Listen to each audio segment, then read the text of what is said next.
To commodity case.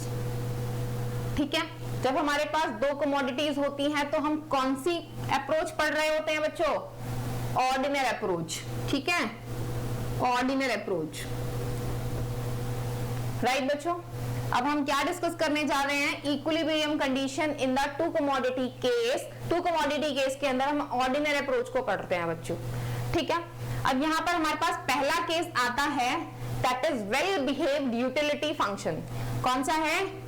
Well behaved utility function. बच्चों हम consumer equilibrium निकालने वाले हैं वेल बिहेव्ड यूटिलिटी फंक्शन के केस के अंदर। ठीक है, जहां से हमारे पास डिमांड फंक्शंस आएंगे of the consumer for the well behaved utility function. ठीक है, अब देखो वेल बिहेव्ड यूटिलिटी फंक्शन कैसा होता था जरा बताना बच्चों। Utility in terms of x1 and x2 is equal to क्या होता था हमारे पास? x1 इंटू x2, यही होता था यूटिलिटी फंक्शन। बिल्कुल, चलो ये हमारे पास वेल बिहेव्ड यूटिलिटी फंक्शन है, राइट। अब पहले ड्रामेटिकली देख लेते हैं बच्चों किस तरीके से होता है। देखो डायग्राम बना लेते हैं यहाँ पे। ये हमारे पास x1 हो गई, ये x2 हो गई, राइट बच्चों। अब डायग्राम पहले बना लेती हूँ, बाद में समझाऊंगी। देखो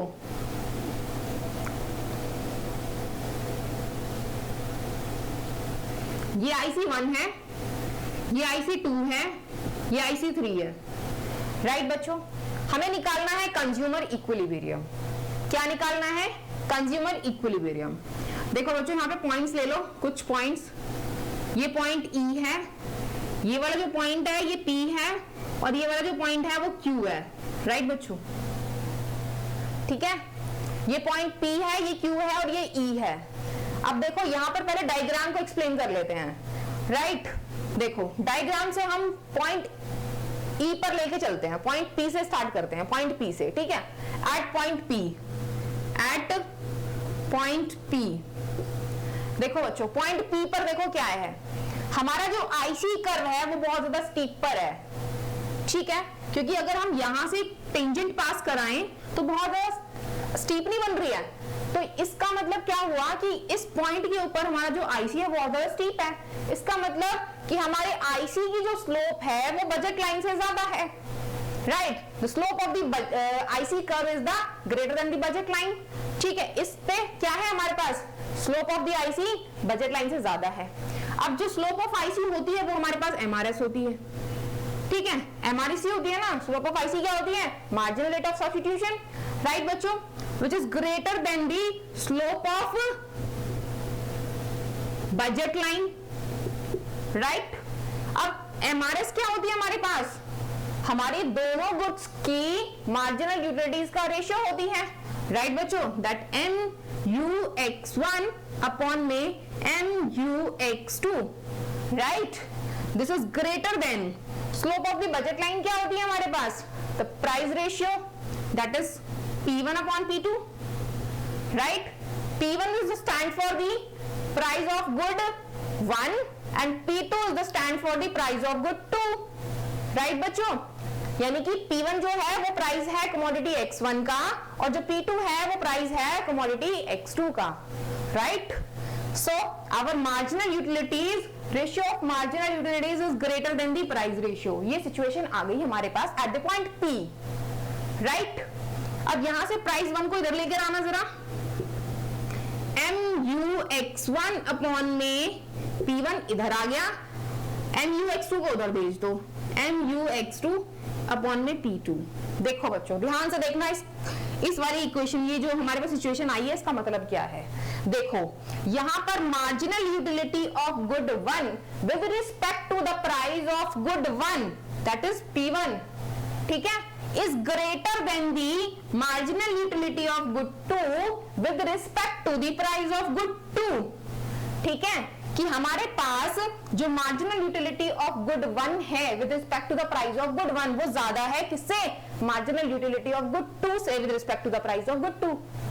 ठीक है, तो इसका मतलब क्या होगा कि कंज्यूमर क्या चाहता है कि वो गुड 1 की कमोडिटीज को इंक्रीज करे, क्योंकि उसकी जो यूटिलिटी है वो क्या कर रही है, वो क्या है, ग्रेटर है।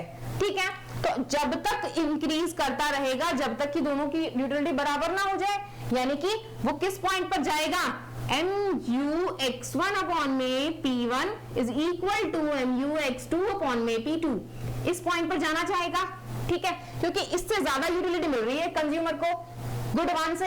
ठीक है, उसकी मार्जिनल यूटिलिटी यहाँ पर क्या है, ज्यादा है, तो वो कंज्यूमर क्या चाहेगा, गुड X की कमोडिटीज को बढ़ाया जाए।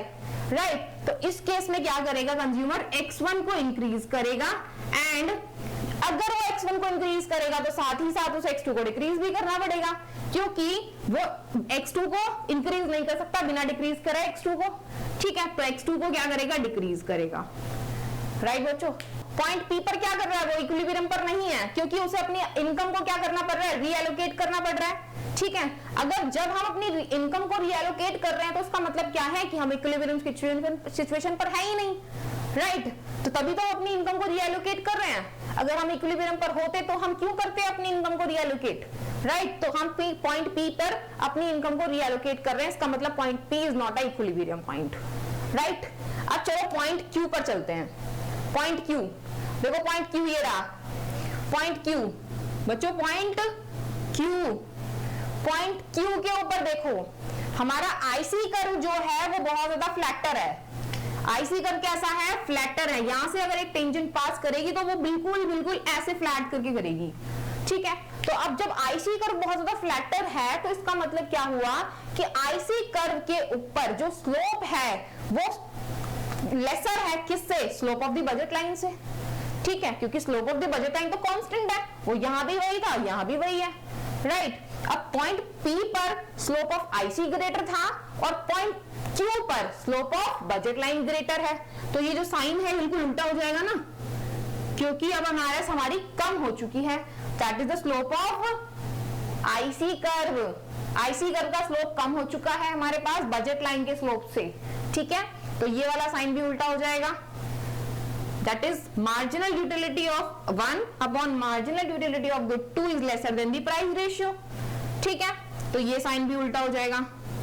अब देखो बच्चों, इस पॉइंट Q के ऊपर, पॉइंट Q के ऊपर जो हमारे पास MRS थी, यानी कि जो slope of the IC curve थी वो कम थी as compare to the slope of the budget line. ठीक है, तो हमारे पास MRS lesser than the budget line.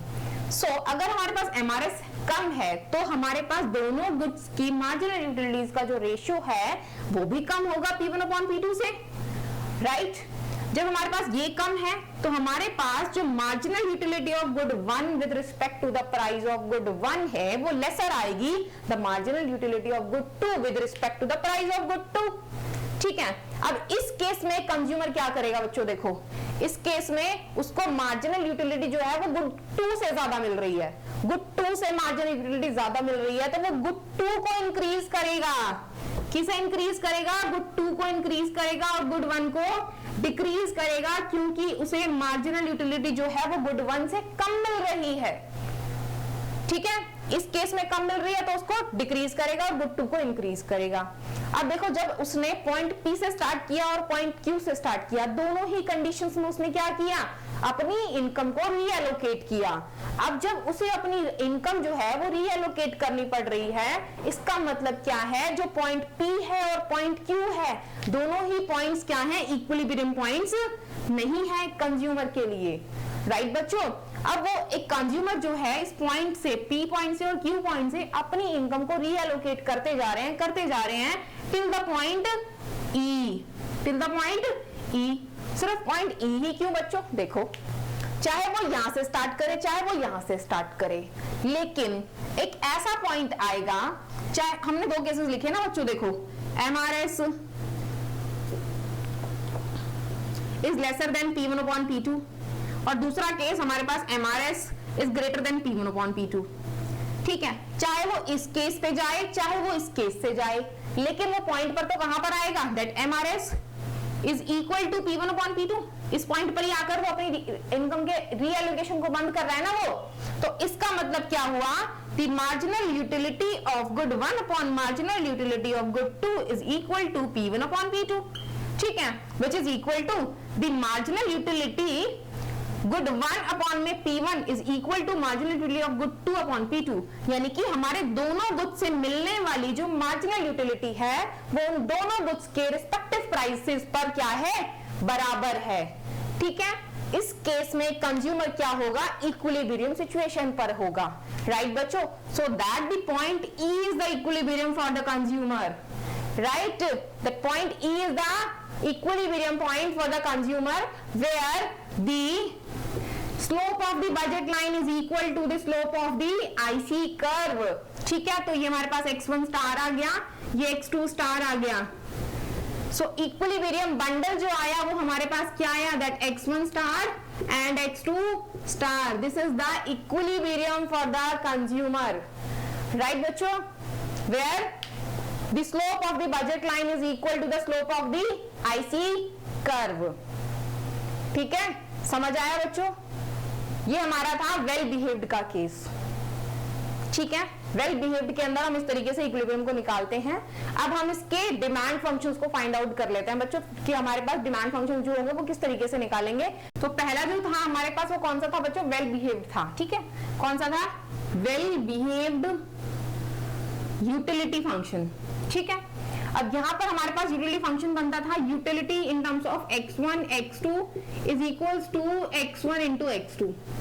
ये यूटिलिटी फंक्शन आया था हमारे पास, यूटिलिटी फंक्शन की क्लास याद करो, क्लास नंबर 9 थी शायद से, ठीक है। यहां पर हमारे पास यूटिलिटी फंक्शन आया था ये। अब इस यूटिलिटी हमें यूटिलिटी फंक्शन दे रखा है, क्या निकालना है, इक्विलिब्रियम कंडीशन निकालनी है हमें कंज्यूमर की, जो कि क्या होती है अभी हमने डिस्कस किया, ये वाली condition, that is x1 star and x2 star, ठीक है बच्चों। ये निकालना है हमें, ये बजट लाइन है हमारे पास और ये हमारे पास IC कर्व है, ये x1 है, ये x2 है, ठीक है। हमें पॉइंट E के ऊपर, इक्विलिब्रियम पॉइंट के ऊपर कंज्यूमर गुड 1 की और गुड 2 की कितनी यूनिट्स को कंज्यूम करेगा ये निकालना है। कैसे निकालेंगे देखो, इक्विलिब्रियम कंडीशन क्या होती है, at equilibrium, equilibrium equilibrium condition क्या होती है, the MRS is equals to P1 upon P2। अभी तो डिस्कस किया बच्चों, MRS is equals to P1 upon P2 at the point E।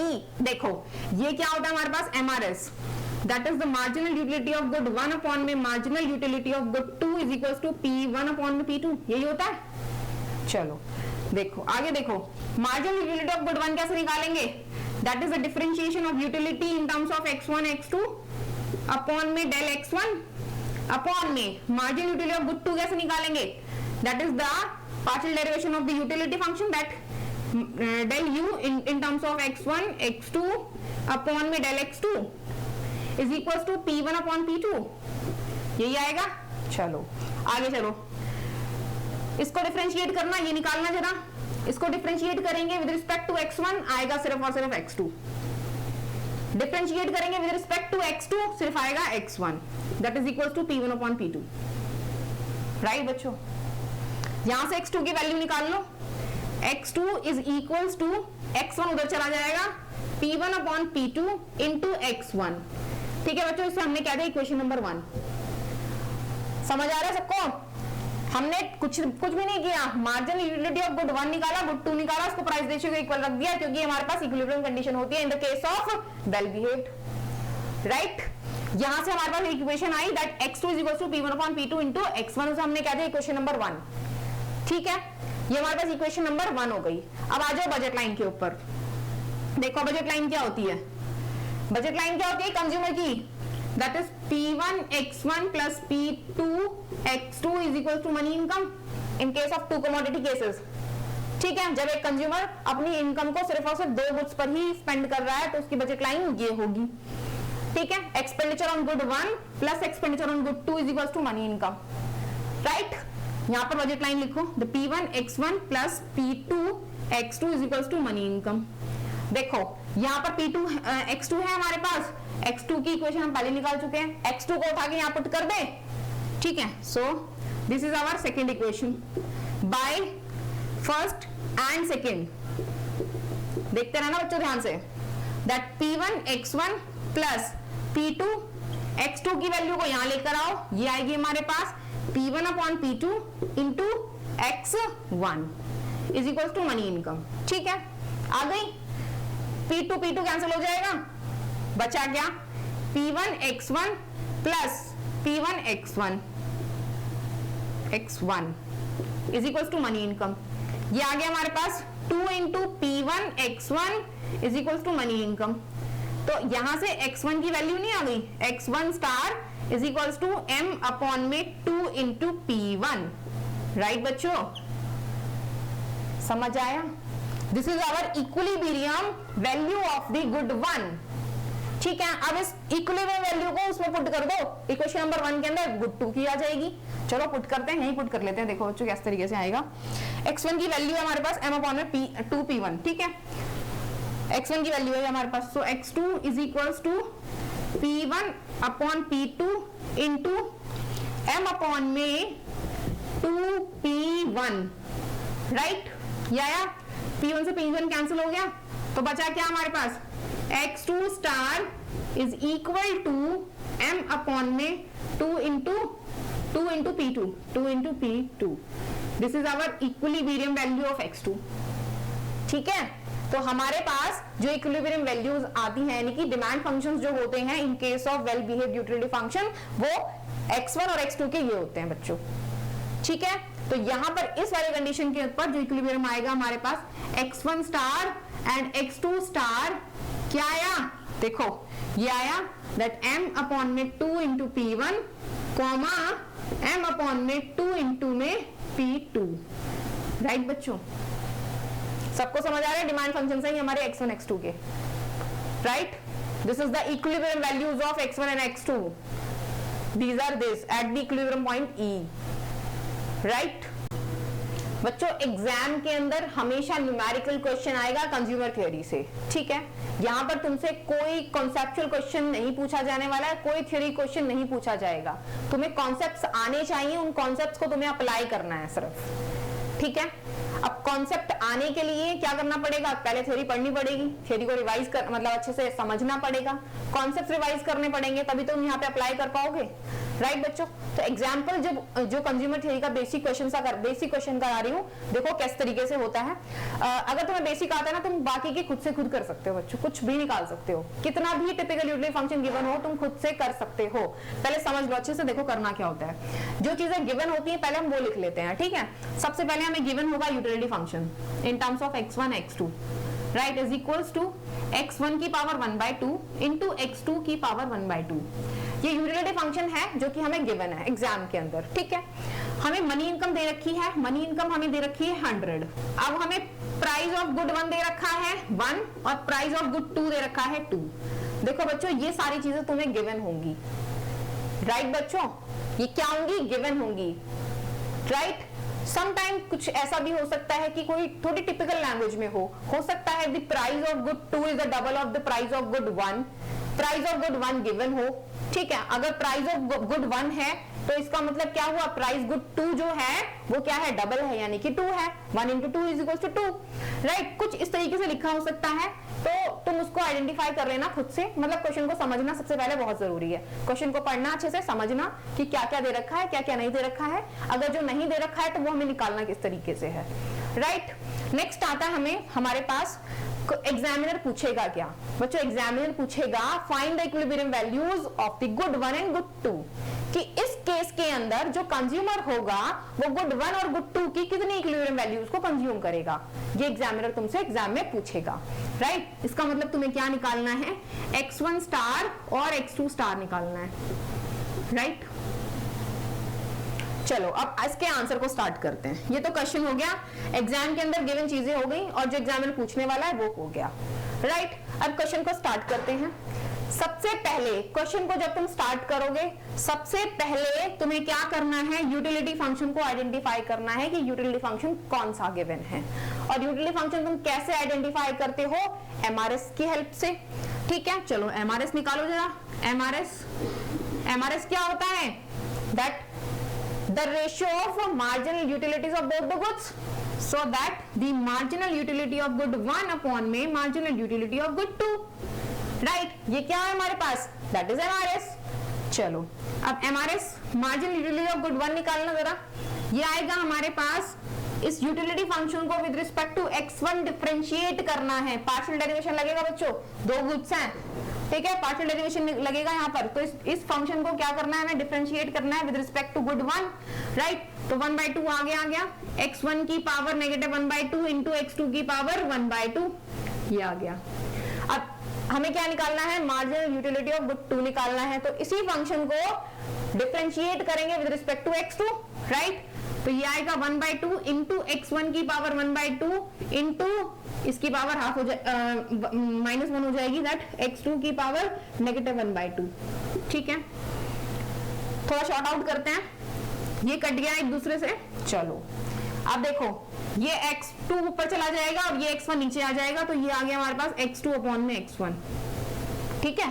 ये नेगेटिव है, ये पॉजिटिव है, जाके ऐड हो जाएगी, बेस सेम पावर ऐड, तो ये x2 अपॉन में x1 आ गया, राइट? अब हमारे पास जो MRS आया है वो x2 अपॉन में x1 आया है, यानी कि हमारी जो दो गुड हम कंज्यूम कर रहे थे उन दोनों का रेशियो आया, और x2 ऊपर है x1 नीचे है।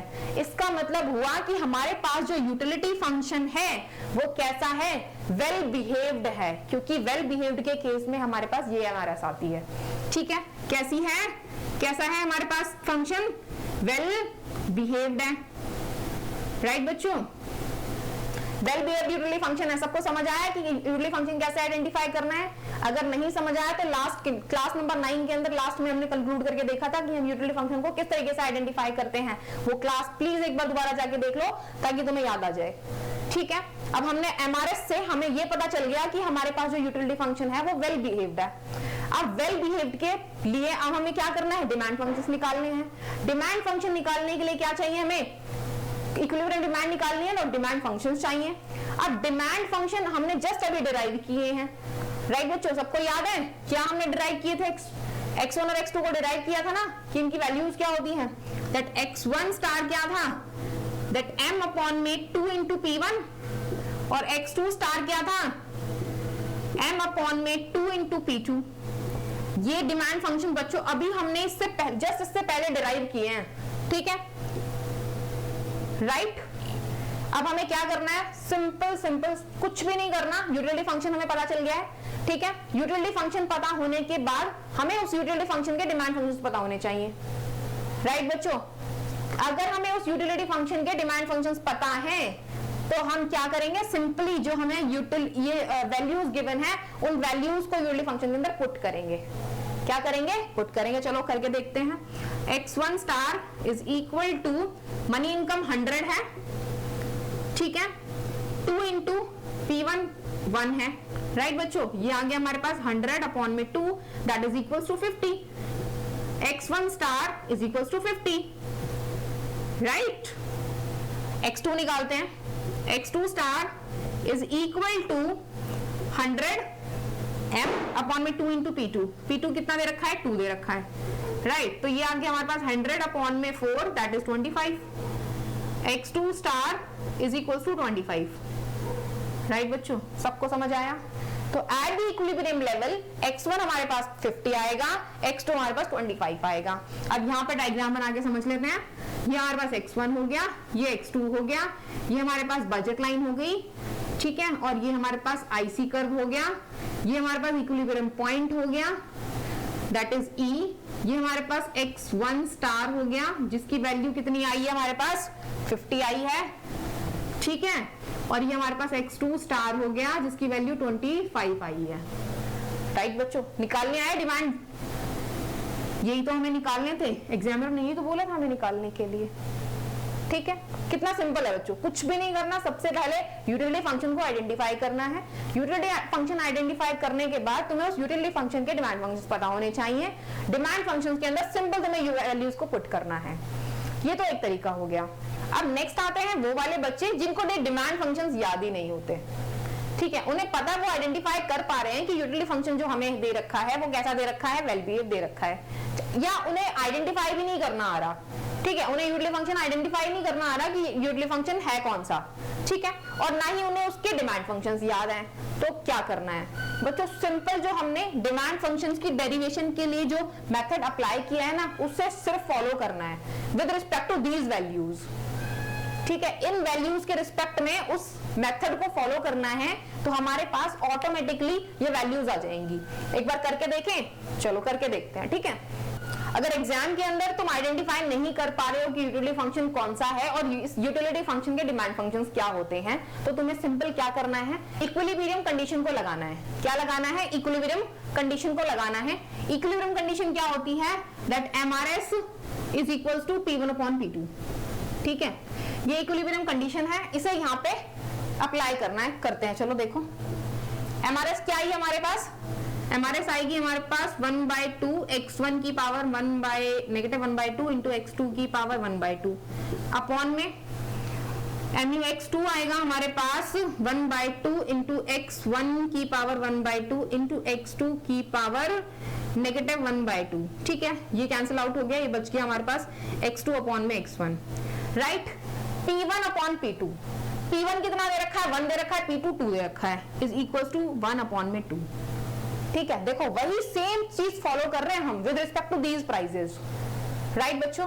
तो अब यहां से हमारे पास x2 की वैल्यू क्या आएगी, that x2 is equals to 1 upon में 2 into x1, right. This is our equation number 1, equation number 1, ये इक्वेशन नंबर 1 हो गई। अब चलो दूसरी चीज हमारे पास बजट लाइन, अब आती है बजट लाइन। देखो बजट लाइन क्या होती थी हमारे पास, P1 x1 plus P2 x2 is equals to money income. अगर हम दो गुड्स को कंज्यूम कर रहे हैं तो बजट लाइन ये होगी, that is expenditure on good 1 and plus expenditure on good 2 is equals to money income, right. चलो अब देखो इस बजट लाइन के अंदर क्या करना है, हमें वैल्यूज हमें दे रखी है, पुट कर लो पहले। P1 हमें 1 दे रखा है, तो 1 इंटू x1 प्लस P2 हमें 2 दे रखा है, 2 into x2 is equal to income हमें 100 दे रखी है, पुट कर ली हमने, राइट बच्चों। चलो x1 plus 2 into x2 is equal to 100, ये हमारे पास बजट लाइन आ गई बच्चों with respect to these values, ठीक है, ये हमारे पास बजट लाइन आ गई। अब देखो ये हमारे पास कौन सी है, इक्वेशन नंबर 2 आ गई, कौन सी आ गई, equation number 2 by the equation 1 and 2। ये इक्वेशन नंबर 1 है, ये इक्वेशन नंबर 2 है। क्या कर रहे हैं, दोनों वैल्यू सॉल्व कर सकते हैं हम। देखो x2 की वैल्यू दे रखी है, x2 यहाँ पे दे रखा है हमें, तो x2 को हम इसके अंदर पुट कर सकते हैं। चलो पुट करते हैं, x1 प्लस 2 इंटू x2 की वैल्यू पुट करो, दैट 1/2 इंटू x1, राइट। ये 2 से 2 कैंसिल हो जाएगा, इज इक्वल टू 100 हमें दे ही रखा है। ये आ गया हमारे पास x1 plus x1 2x1 is equal to 100, ठीक है। x1 star is equal to 100 upon में 2 उधर चला जाएगा, ये 50 आ गया, so x1 star is equal to 50, right बच्चों। x1 की वैल्यू कितनी आ गई, 50 आ गई। Put in the equation number 1, put in 1 के अंदर पुट करना, x2 star is equal to 1/2 into x1, x1 50 आया हमारे पास, ठीक है, दिस इज 25, तो x2 star is equal to 25। देखो ना, जब हमें डिमांड फंक्शंस याद थे तब भी हमारे पास x1 जो था वो 50 आया था, x2 जो था वो 25 आया था, राइट बच्चों। अगर हमें डिमांड फंक्शंस याद नहीं है तो हमें सिर्फ और सिर्फ इक्विलिब्रियम कंडीशन को यहाँ रख के with respect to these values answer को सॉल्व करना है, ठीक है। बस हमें मेथड पता होना चाहिए कि हमें हमारे पास जो मेथड है ये वाला लगेगा। पहले इक्विलिब्रियम कंडीशन लगेगी, इक्विलिब्रियम कंडीशन MUX अपॉन में MUX2 निकाल लो, that marginal utility of good 1 upon में मार्जिनल यूटिलिटी ऑफ गुड 2, ठीक है।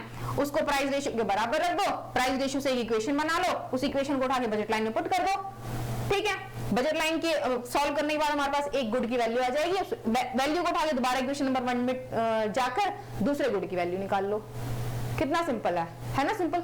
चलो तो ये आ गया हमारे पास, एक डायग्राम बना ले यहाँ पे, this is the budget line, this is the IC curve, this is x1 star, this is which is equals to 50, and this is x2 star which is equals to 25, and this is the point E, right बच्चों?